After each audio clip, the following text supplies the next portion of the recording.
Everyone, welcome along to this morning's webinar. On behalf of Mid-Ulster District Council, I'd like to welcome you all to this webinar, which is titled "It's a Zoo Around Here, a Guide to Better Communication in the Workplace."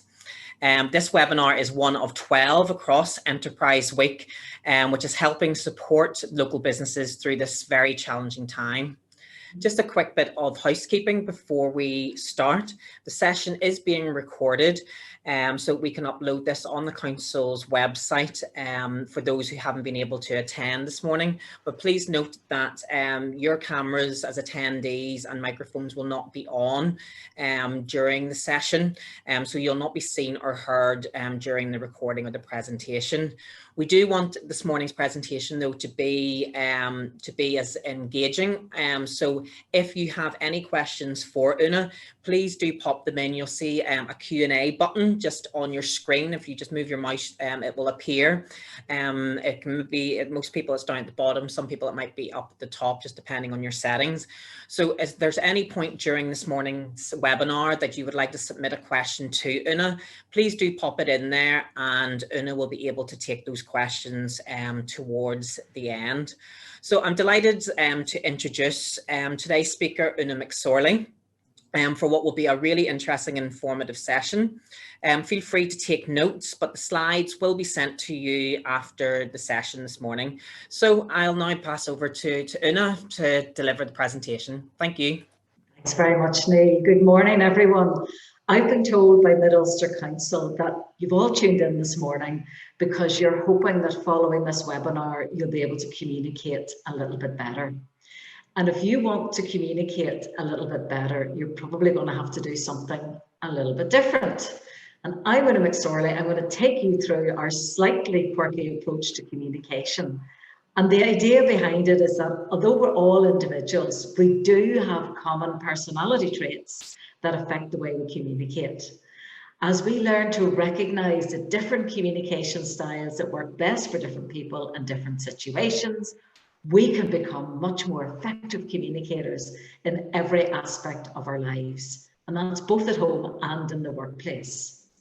Now, people have been fascinated with studying behavioral styles for thousands of years. In fact, it dates right back to the 5th BC when Hippocrates believed that people coming to see him in the surgery behaved the way they did because of the effect of different bodily fluids. And he identified 4 distinct styles of people coming to see him in a surgery. And he said they were either in good humor or bad humor, depending on the balance of their bodily fluids. And it's interesting because I'm sure you've all heard that expression, so what humour's the boss in today? Well, this is exactly where it's come from. So the 4 quadrants that he identified, the first was choleric temperament, and that's a yellow bile that comes from the liver. So the choleric person, he described them as someone who was passionate, ambitious, and bold. Then we have the melancholy temperament, black bile from the kidney. And the melancholy person is reserved, anxious, and also described as quite unhappy. Then he talked about the sanguine temperament, and that was the red blood from the heart. And the sanguine person is happy, eager, and optimistic. And finally, he talked about the phlegmatic temperament, and that's a white phlegm coming from the lungs. And the phlegmatic person, he described them as calm, reliable, and thoughtful. And it's interesting that Hippocrates' profile has been developed over the centuries by psychologists such as Carl Jung, Myers-Briggs, and William Marston. He is undoubtedly one of my favourites. And the reason why he is because he developed the cartoon character Superwoman. So getting back to our slightly quirky approach to behavioural styles, well, it's built around a pattern of behaviours that can be observed in others. And it focuses very much on your dominant communication style, and it would link each one with a particular animal. And we do this just for fun. And also it's a great way to remember what your preferred style is. So the aim of our profile is to help you to firstly better understand yourself, then use that awareness to understand others, and then use this awareness to manage the difference. And our profile is very much based on the premise that behaviour is observable, it's situationally based, and I only have to think of my two boys when they would come home from school and you'd say, how was things? And you get a, huh? Yet when their friends arrived, they were the life and soul of the party. Total personality transformation. So it is situationally based. It's also very flexible, which means that through our understanding, we will be in a position to flex our style. It's an expression of our personality, and we could spend the next week just talking about our personality and the different elements to it. But unfortunately, we haven't got time for that today. And it's also based on our thoughts and our beliefs, and is without a doubt dynamic. And I'm sure you've all experienced that. Now, I don't normally like putting people into boxes or cages. But you know, for this exercise, that's exactly what I'm going to do. Why am I doing this? Why am I putting you in a cage? Or rather, why are you going to put yourselves in a cage? Well, that's where the animals in a zoo live. And I believe that all organisations are like zoos and are made up of staff who communicate a bit like animals, 4 animals in particular. And it is really important to know that there is no animal that is better than another. And in any business, in order for your business to survive, to thrive, and for your team to work productively and harmoniously, you will usually need a blend of all 4 animals to be able to do that. And in fact, the reality is each of us is a blend of all 4 animals, and we are capable of accessing all 4 different styles. But our preferred style is simply the result of our personal choices and our personal preferences. And there's no doubt that our preferred style will come to the fore when we are under pressure. So what is your preferred style, and what cage do you feel you belong to? So to help you pick your cage, I want you now to look at the 5 words that have appeared in each cage. And I want you to pick the cage that most matches you. Now, as I've already just said, most people don't fit squarely into any one cage or into any one behavioural style. So you may struggle to put yourself into just one cage. But I have to share with you that today it's my game, it's my rules. So I am asking you to pick just one cage. And once you've done that, I need you to let me know. But I'm going to let these the cages stay up for a moment or two, and then Neil is going to pop up a little poll that you can hit yes or no on the yes or no button to let me know that you've completed it.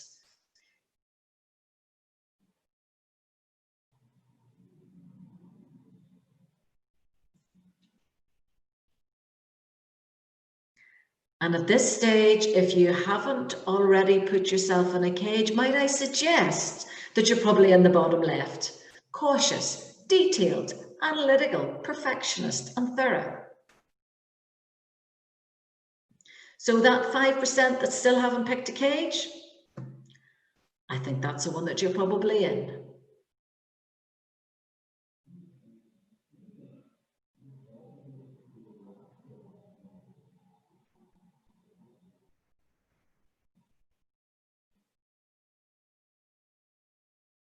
So I'm going to move on because we have 96% of people have allocated themselves a cage, and the other 4%, I'm going to assume that you're in the bottom left. So what is your preferred style, and what type of animal are you? So if you've put yourself in the top left-hand cage, you are our lions. If you have put yourself in the top right cage, you are our monkeys. The bottom left, you are our elephants. And the bottom right cage, you are our dolphins. So Neil is going to pop up another poll just now, and I want you to let me know what sort of, oh my goodness, we have quite a few monkeys already. So I'm really keen to know what Zoom full of animals I have here today. So excellent. We currently have 21% of lions, 21% of monkeys, 16% of dolphins, and 41% of elephants. Now it's rising a little bit. We've got 88% of you who have voted. So we'll just give another moment or two to see if that changes any.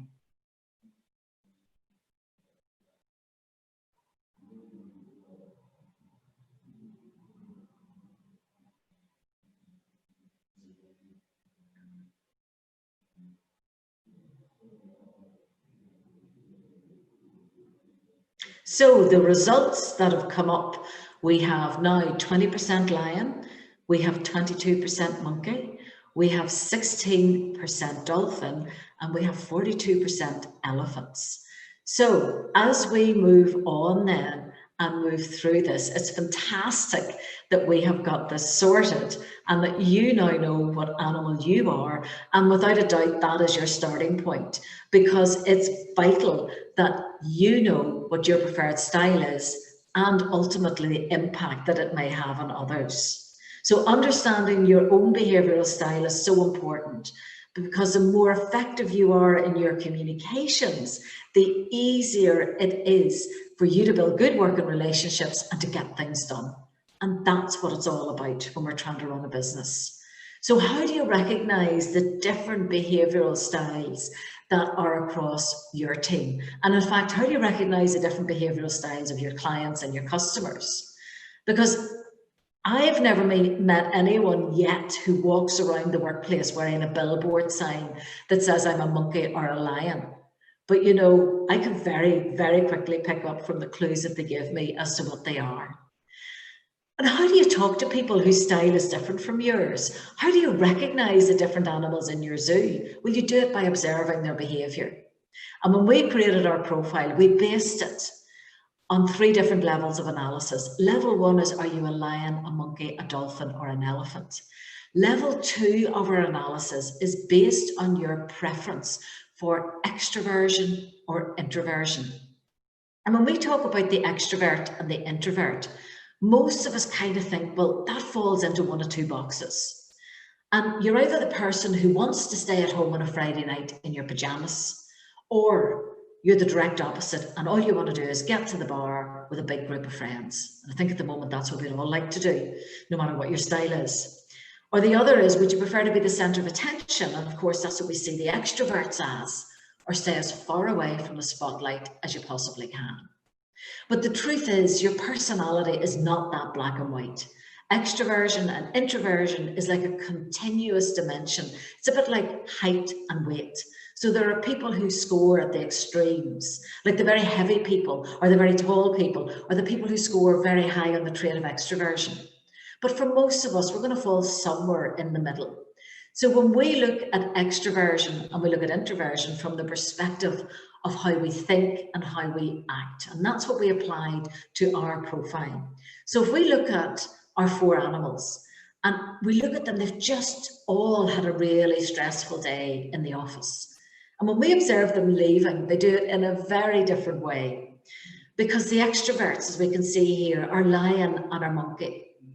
Well, you'll probably observe them leaving the building with 2 mobile phones going at the same time, and they're roaring down one and they're down the other. And they've arranged to meet a colleague for a pint and somebody else for a coffee, and you know what? They're running late for both. But their way of coping with this stressful day is just to get it all out there.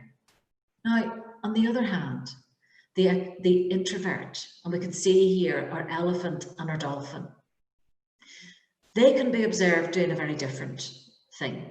You'll watch them putting their coats on very methodically, buttoning them right to the top, popping in their headphones and averting their eyes as they leave the building, hoping that they don't have to speak to anyone until they've had at least a few hours to process what's just happened to them. And it's not that either one approach is right or wrong, they're just different. And if we were to summarize the difference between the 2, while our lions and our monkeys are extroverted, what we will see with them is the preference for the extrovert is that they will be outwardly focused. They will be very talkative. They'll be highly involved. They will be breadth focused, gregarious, flamboyant, action orientated, outspoken and bold. Whereas with our elephants and our dolphins who are introverted, what we're going to see is quiet, observant, inwardly focused, depth focused, intimate, reserved, reflective, thoughtful, and cautious. And as you can see, they're just like almost two polar opposites. But remember, we will probably sit somewhere in the middle. Our third level of analysis then is based on thinking and feeling preferences. And with the thinking and feeling preference, that really refers to how we make a decision. And that's either by objective logic, as with the lion and the elephant, or with subjective feeling, and that's with the monkey and the dolphin. Now, a person's natural tendency towards one will definitely be stronger than the other. And we can see here very clearly that the lion and the elephant take decisions based on their heads. They think about things, and the monkey and the dolphin make decisions based on their hearts. So they feel everything. And when a lion and an elephant make a decision based on their heads, they like to analyze the pros and the cons. And they like to be consistent and logical in deciding which path they're going to take. And they try to be impersonal so that they won't let their personal wishes or other people's wishes influence them in any way. And the following statements generally apply to the elephant and the lion. I look for logical explanations or solutions to most everything. I make decisions with my head and I want to be fair. I believe telling the truth is more important than being tactful. Sometimes I miss or don't value the people part of a situation. While the monkey and the dolphin, they take decisions based on their hearts, so that feeling side, where they will place more emphasis on personal concerns and the people involved. And they believe that they can make the best by weighing what people care about and the points of view of different people involved in a situation. They like to do whatever they can to establish and maintain harmony. And in their relationships, they appear caring, they're warm, and they're tactful. And the following slide generally applies to the monkey and the dolphin in terms of statements that we might hear them say.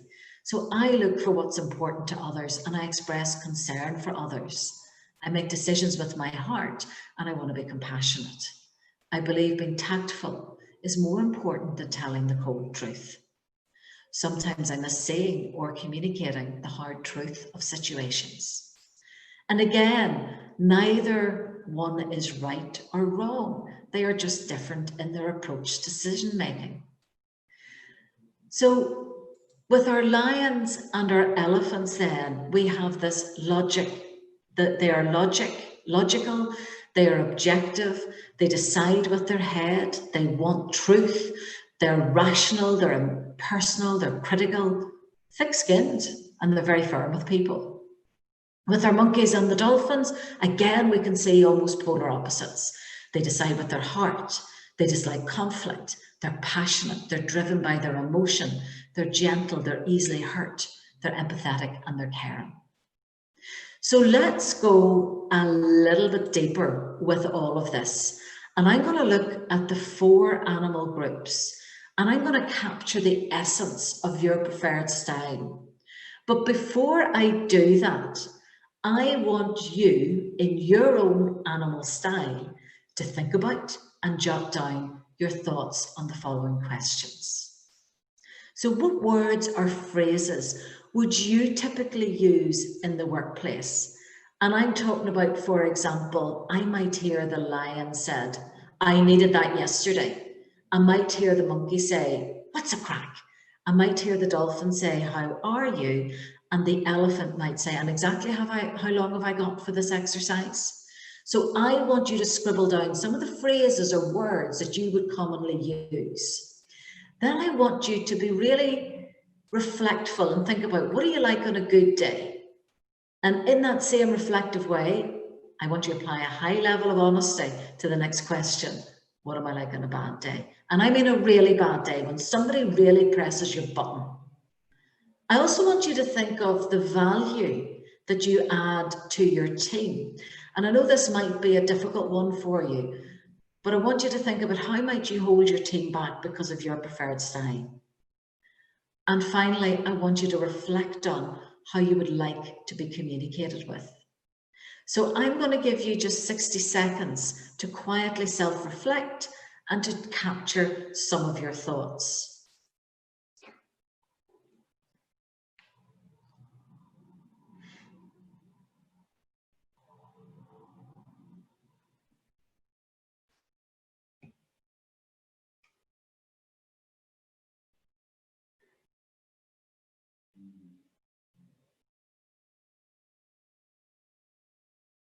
And I'm not actually going to get you to share this, but it's really helpful for when I run through the next exercise to see whether or not you're in agreement with what I'm sharing about your particular style.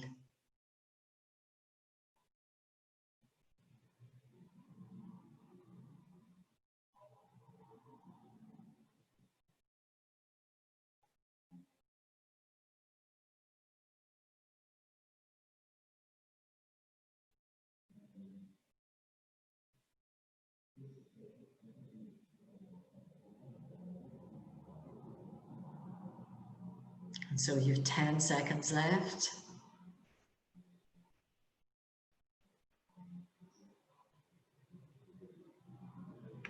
And so we're going to move on. So hopefully you've captured a few thoughts. So let's start with our monkeys. I mean, monkeys represent that happy-go-lucky type of personality. And you're typically going to hear them say things like, it'll be all right. Trust me. Honestly, don't worry. Whoa, that's brilliant or fantastic. Our monkeys just want to have fun. They are creative and they are the ideas people on your team. And they can get very enthusiastic about their plans. However, there are a few issues with the monkeys. They are known to act first and jump before they look. They talk a lot, they lack follow through, and they are easily distracted. And your biggest problem with the monkey is their attention span. 15 minutes into a meeting, they've left the room. So I reckon I've about 10 minutes left with the monkeys until they've left this Zoom. So if you have a monkey on your team, the real value that they add is their optimism and their enthusiasm. They're the creative problem solvers. They motivate others towards goals and they're great at generating ideas. And they're also good at negotiating conflict. Their possible limitations are that they are inattentive to detail. They can lose concentration, as I've already said. They can be situational listeners who like to interrupt, and that's why I asked Neil to put you all on mute today. So when communicating with the monkey, you need to create a friendly environment. You need to share testimonials from others. You need to create incentives for them to complete the task. And something you must never do with a monkey. You must never eliminate social time. Do not do all the talking and certainly do not ignore their ideas because they really won't like it. So I'd love to hear what our monkeys think and we'll maybe catch up at the end about whether that is relevant to them or not. And then we move on to our lions. Lions have that dominating type of personality and they can be typically heard roaring as they say things like, I just want to get on with my job. What do you want? He does my head in. And they like to be in charge. They are focused and results driven. They are totally unstoppable in their determination to succeed. Now, the big problem with the lions is that they can come across as blunt, aggressive, and arrogant as they strive to achieve at any cost. Their worst trait is that they tend to go for the jugular. And if you're one of the other three animals, you feel as if you've just had your throat cut. And you know, that's not a good feeling. If you have lions on your team, the real value that they add is that they are bottom line organizers. They are forward looking and they place value in time. They often challenge the status quo and they are innovative. Their possible limitations are that they can ignore potential risks, they don't weigh up the pros and cons, they don't consider the opinion of others, and they can often overstep authority. And what if you're communicating with a lion? Well, my motto for the lion is be clear, Be brief and be gone. Clear, direct, to the point. But you've also got to be confident and strong and focus on the business results and outcomes. Don't ramble and waste their time. They're too busy. Don't focus only on the problem. Think of the solution, and do not try to be too sociable with a lion. So now we've got the monkeys and the lions, and then we've got our elephant. And our elephants are process thinking, systematic problem solvers who can be overheard saying things like, when do you want it by? I'm thinking about it. And is that correct? Elephants are analytical, they are meticulous in everything that they do, and they are our perfectionists. They are very thorough and precise to the smallest of detail. However, because of their need to collect and analyse data, they may take a little bit longer to make a decision, and in fact, they can be described by others as indecisive because of this. They can be hard to please, and they are often described as reserved. Do you know someone in the workplace who constantly asks questions? If you have elephants on your team, the real value that they add is they maintain really high standards, they are conscientious and steady, they define and they clarify, they get information and they test it. They ask the right questions and they are task orientated. Their possible limitations are that they are not flexible, they can be hard to please, not decisive, and they are risk averse. When communicating with our elephants, outline the pros and cons of your proposal, support their ideas with data, reassure them that there are no surprises and no surprises will occur. So moving on to the dolphin, the dolphins are the caring, patient and loyal, but what we'll often hear the dolphins say in the workplace, is there anything I can help you with? Is there anything else I can do for you? How are you? And let me do this for you. And with our dolphins, they are undoubtedly caring, patient and loyal, and they want to be part of a team. They're fantastic listeners, and they are the peacemakers. They are the ones that stop the other animals in the zoo killing one another. On the flip side, dolphins can find it really difficult to say no, which can often lead to people taking advantage of their kindness. They're also often stubborn and resistant to change, and they struggle to adapt when change is in vogue. Now, if you have a dolphin on your team, the real value that they add is they're reliable and dependable, they're great listeners, they're patient and empathetic, they're logical thinkers, and they develop loyal, long-term relationships. Their possible limitations are that they resist change, they've difficulty establishing priorities, they're sensitive to criticism, and they can slow down the action. And what if you're communicating with the dolphin? You've got to provide them with clarification for the tasks that you're asking them to undertake. You've got to be patient in drawing out the goals and make sure that you present your ideas in a non-threatening way. When meeting with the dolphin, do not rush them into business. Don't be overly demanding or too confrontational. In your role, you've got to step out of your preferred style and meet the needs of the others. And that's when you can be truly successful. And it's interesting, my role today as one speaker is to get my message across to all of you. And how do I do that? Because that's a real challenge. That's a real challenge, is having to communicate one core message to 4 different groups of people who will react in 4 different ways. And there's only one way that you can do that. To do that, you've got to stop thinking in your animal style and to start to think like the zookeeper. How does the zookeeper work in the zoo?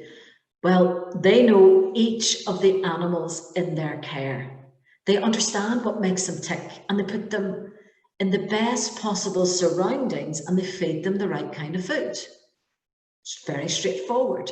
And it's well known that the most effective teams are made up of people who are different from each other, but have learned to work together creatively. And as a zookeeper, your task is to facilitate that process wherever you can. And this includes helping individuals to find the best niche for their particular talents and their particular skills. So to be an effective zookeeper, you need to understand each style. And that means starting with your own and then those of the people with whom you work. And as you recognise what makes each person special, your team will grow. When individuals are encouraged to work to their strengths, it brings out the best in everyone. And one of your most valuable skills, therefore, as a zookeeper, is your ability to understand your animals. They are constantly sending you signals that give you clear indications of their primary behavioural patterns. And when you can interpret these correctly, you know how to work with them effectively.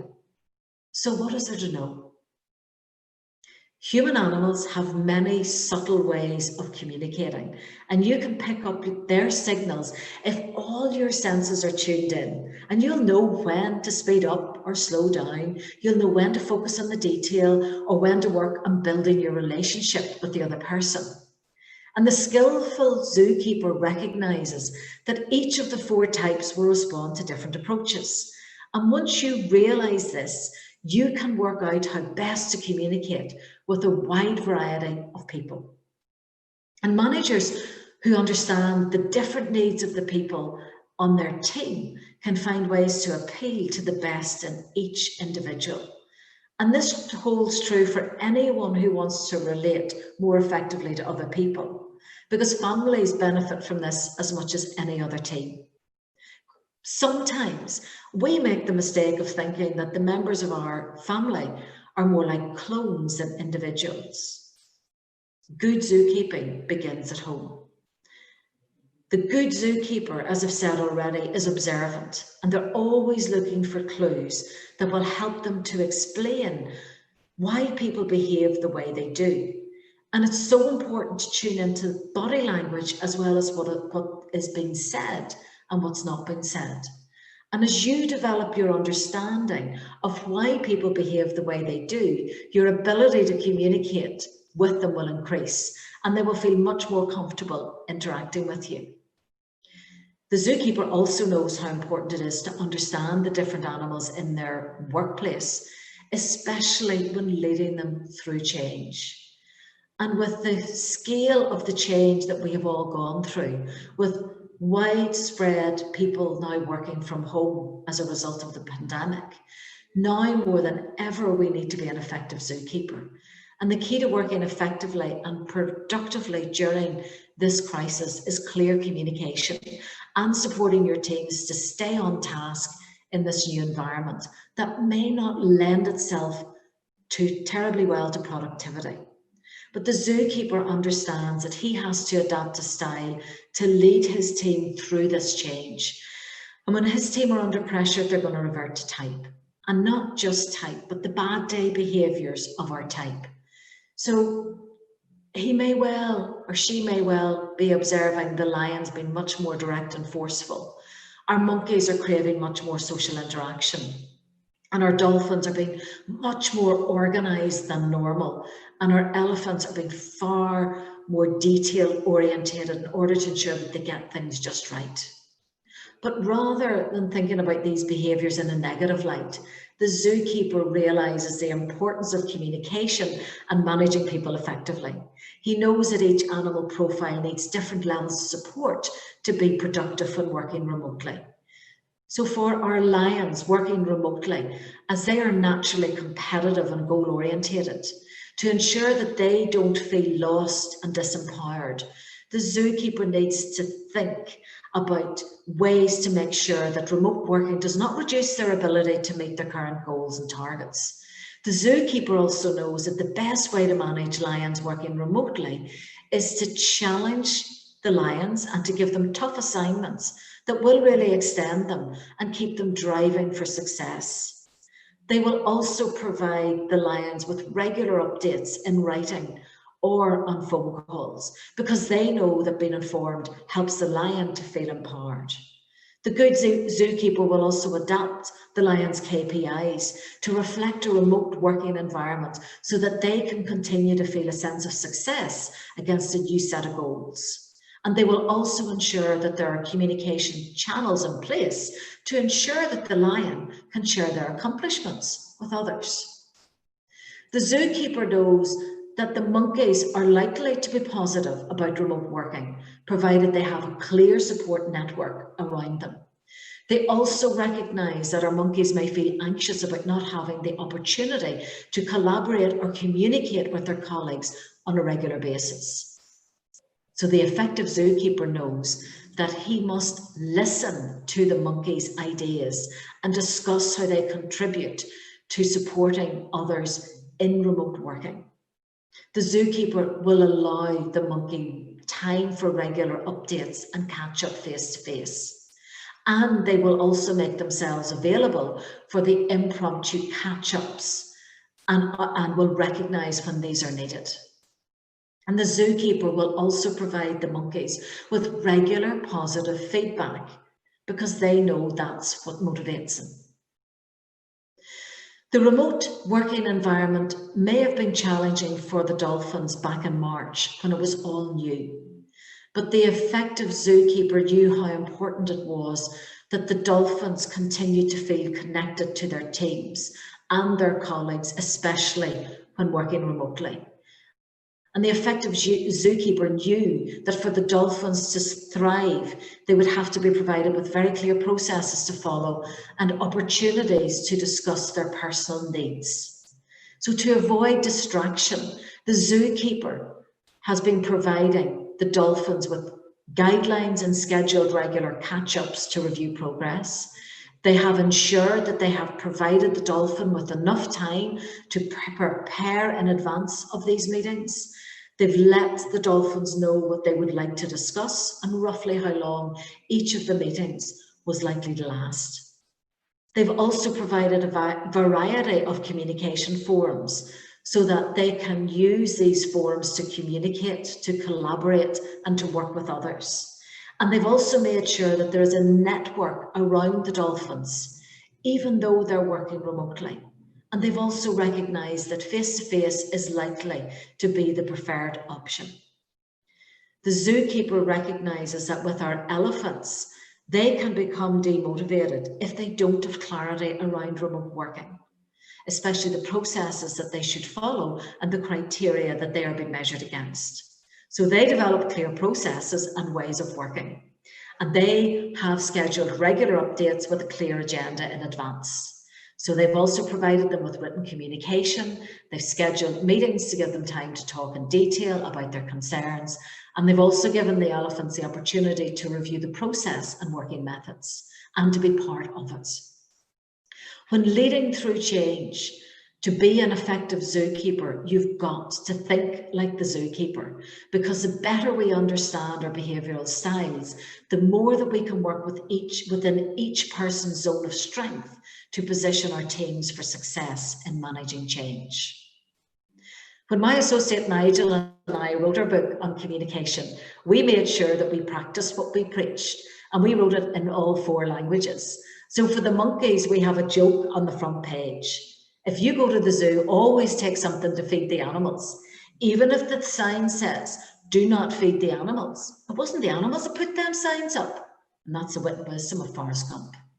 And we also have a selfie of our monkeys in the book. For our lions, something very different, because we know how busy you are and you don't have time to read a book like this. So we didn't print many words on your pages, but they are important words for you. For the elephants, we've done a section right at the front, just for you, and how all this stuff came about and why we know it works. And you can get really excited, elephants, because we have a table at the back and it's color-coded and there's a lot more information on it. And for our dolphins, well, it's printed on recycled paper. So even when we write to someone, we do it in all 4 styles. When we communicate, it's in all 4 styles. When I send out an email to people, it's in all 4 styles. For the monkeys, so long as there's an interesting title, well, they'll open it. I would never CC a lion in the email. It's always sent directly to them. For the elephants, they'll always have at least 1 attachment, if not 25. And for our dolphins, I always finish with kind regards. What do you need to do from today to be more effective? You've got to understand the different styles of your team, because understanding is the key to success. You've got to think in their language, not yours. And most importantly, you've got to recognize that people who are difficult are not wrong. They appear difficult because they are different to us, and there is richness in diversity. So going forward, what we need to do from here on in is we've got to think in the style of the zookeeper.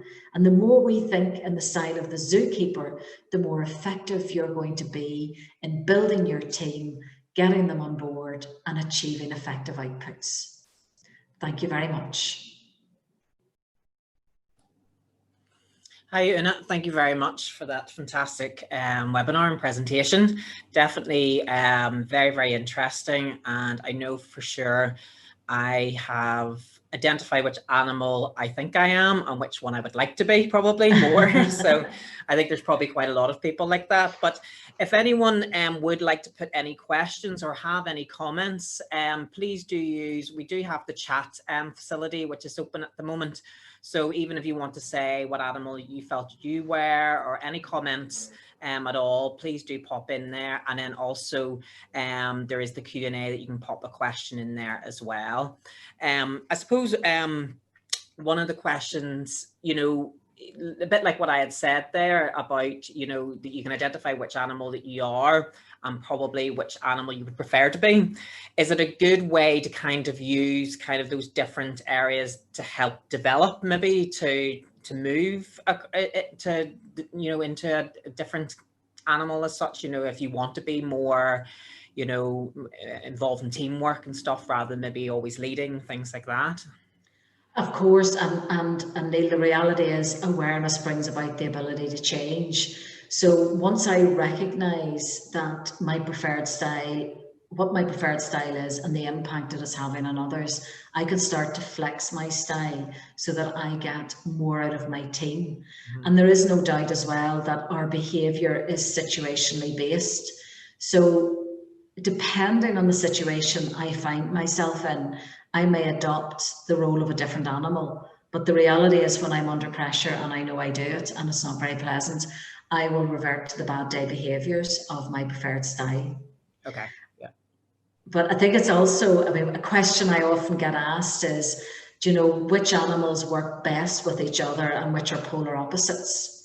And it's interesting because we tend to find that the lion and the dolphin would be polar opposites, because the lion's gruff, direct, abrupt approach can scare the living daylights out of the dolphin.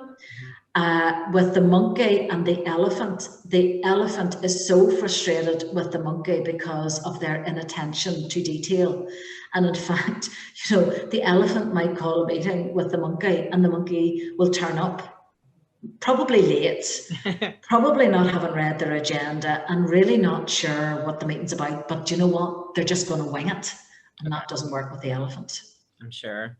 Definitely. A question's come in a great presentation. I was wondering, in a conflict scenario and when dealing with a lion, what is the best approach? Well, again, as I had said in the presentation, the best way to deal with a lion is to go in confident and strong. Never go in unprepared. Have a solution to whatever your problem is. Be prepared to listen to the lion. Don't get into a confrontation with the lion because you won't win. Mm-hmm. But what you've got to do is be totally prepared when you go in. And actually what you can do, if the lion is in one of his or her bad day behaviours, you can slow the pace. But the big thing with the lion is you're going to go in prepared, and it's not just with the problem, you've got to think through the solution. Okay, perfect. Great. Just a comment's come in from Leona. She found it very, very interesting. Is it possible to share this with their team so they can identify which animal they are? The recording of the session will be available on the council's website. We hope that they will all be uploaded at the start of next week. So by all means, if you have colleagues that would like to watch this presentation at a later date, it will be available to them. Another question's popped in from Claire Hughes. This is, I'll just put it on the answer here. This is amazingly accurate, and being a monkey, I love things like this. However, is there a risk that we like and want to do work with people who are the same as us? Although a pack of monkeys wouldn't be focused on much needed figures. No, but you know what? They'd have great crack.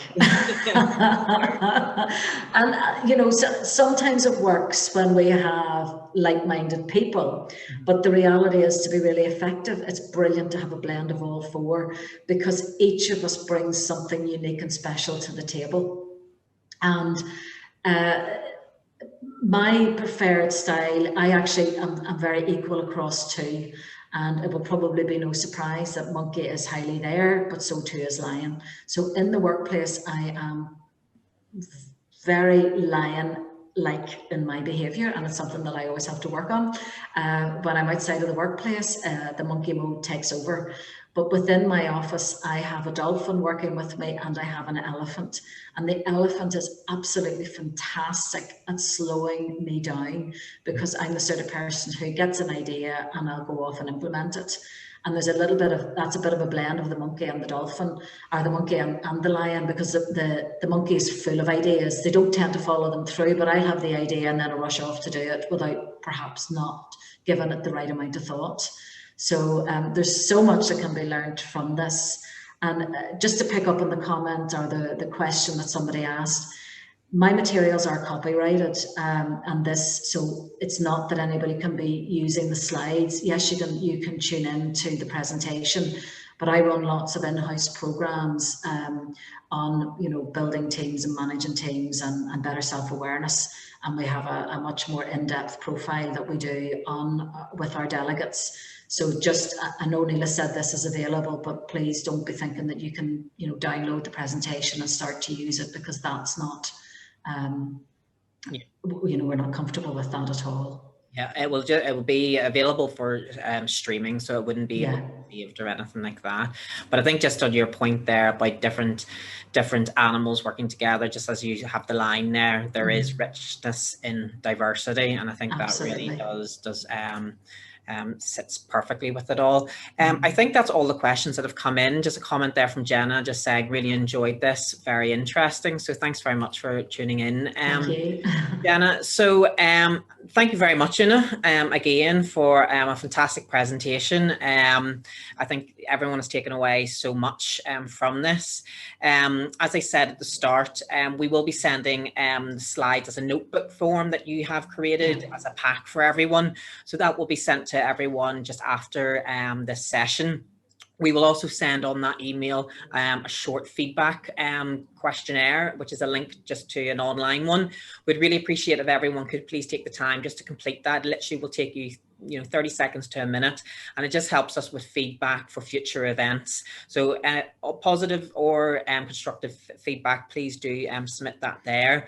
Also remember to tune into the Council's Facebook page on Friday evening to see all of the daily winners. So there'll be a daily winner from the webinars today. So if you've taken part and attended, you'll be automatically put into that draw on Friday, and you will have the chance of winning an iPad or Fitbit. So if you do win, one of the council officers will be in contact with you. Please do feel free to register for more of this week's events. We're about halfway through Enterprise Week now, so we still have great other webinars that are taking place over the next couple of days. So just check the council website and sign up for any of them. They're all completely free of charge. But finally, just again, on behalf of Mid-Ulster District Council, thank you for taking part today, and especially thank you, Una, for your fantastic presentation. And we hope to see you again soon. Thank you. Thank you.